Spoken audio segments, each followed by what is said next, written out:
There's a leadership myth I see constantly at the executive level, and it sounds like this: I'm fine, nothing's breaking, we're getting by. But here's the truth most leaders don't realize until it's too late. Functioning is not the same as operating at full leadership capacity. In fact, getting by is often the most dangerous phase of leadership decline because it feels stable. When leaders are under sustained cognitive and physiological load, they don't collapse, they adapt downward. What changes first isn't output, it's range. You see shorter strategic time horizons, less tolerance for ambiguity, faster, narrower decisions that feel efficient but aren't optimal. Because revenue is still coming in and teams are still executing, this degradation becomes invisible, and that's the risk. The absence of breakdown is not evidence of decision health. This is why I use the Signal framework with CEO founders.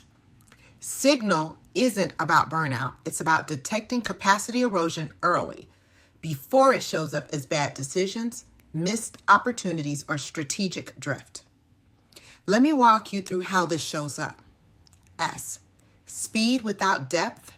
Decisions are being made faster, but with less strategic layering. You're decisive, but not expansive. I. Irritability with complexity. Nuance feels heavier than it should. You notice impatience where curiosity used to live. G. Goal compression. You're optimizing for this quarter instead of this trajectory. Long-range thinking quietly shrinks. N. Narrowed recovery windows. Downtime exists, but it's not restorative. You rest, but capacity doesn't rebound. A. Autopilot leadership.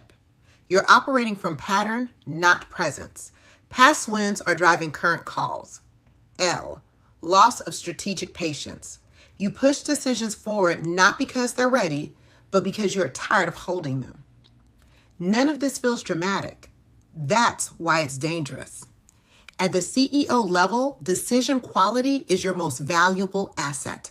And decision quality is physiological, not just intellectual. When leaders normalize reduced capacity, they don't fail loudly, they drift quietly.